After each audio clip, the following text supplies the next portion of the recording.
ഫോണെ കുത്തി കളിച്ചോണ്ടിരിക്കാതെ എന്തെങ്കിലും ഒരു ജോലിക്ക് പോയിക്കൂടെ? മേരി ചേച്ചിയെങ്കിലും എന്നെ മനസ്സിലാക്കുമെന്ന് ഞാൻ വിചാരിച്ചു. മേരി ചേച്ചി എന്നോട് അങ്ങനെ പറയരുതായിരുന്നു. ഞാനിവിടെ ഇരിക്കുന്നതുകൊണ്ട് എന്തെല്ലാം കാര്യങ്ങളാണ് നടക്കുന്നത്.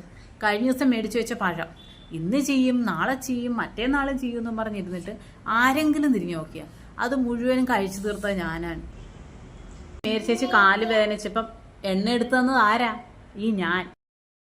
മോട്ടർ അടിച്ചപ്പോൾ വെള്ളം പോയപ്പോൾ ഓഫാക്കിയത് ആരാ? ഞാൻ. രാവിലത്തെ ബ്രേക്ക്ഫാസ്റ്റ്, ഉച്ചയ്ക്കലത്തെ ലഞ്ച്, ഇതൊക്കെ ആരാ ഇവിടെ കൃത്യമായിട്ട് കഴിക്കണം? ഒരേ ഒരാളേ ഉള്ളൂ, ഞാൻ. കഴിഞ്ഞ ദിവസം വീടിൻ്റെ വാതുക്കെ 2 കാക്ക തമ്മിൽ വഴക്ക്. ആ വഴക്ക് തീർത്തത് ആരാ? ഈ ഞാൻ. ഞാൻ ജോലിക്ക് പോയ ആ പ്രശ്നം തീരുമായിരുന്ന? ഇത്രയും കഷ്ടപ്പെടുന്നുണ്ടോന്ന് ഞാൻ അറിഞ്ഞില്ല. എത്ര പേരാണ് കഷ്ടപ്പെട്ട് ഇൻസ്റ്റാഗ്രാമിലും യൂട്യൂബിലും വീഡിയോ ചെയ്യുന്നത്. ഇതെല്ലാം കഷ്ടപ്പെട്ടിരുന്ന് കാണുന്നില്ലേ ഞാൻ? എന്നിട്ട് മേരി ചേച്ചി ഇങ്ങനെ പറയുന്നത് മോശമായിപ്പോയി. എനിക്ക് വിഷമായി മേരി ചേച്ചി. എന്നാ ജോലിക്ക് പോകണ്ട, അവിടെ ഇരുന്നോ, ഒരു കുഴപ്പമില്ല. മേരി ചേച്ചിക്ക് എൻ്റെ ബുദ്ധിമുട്ട് മനസ്സിലായി.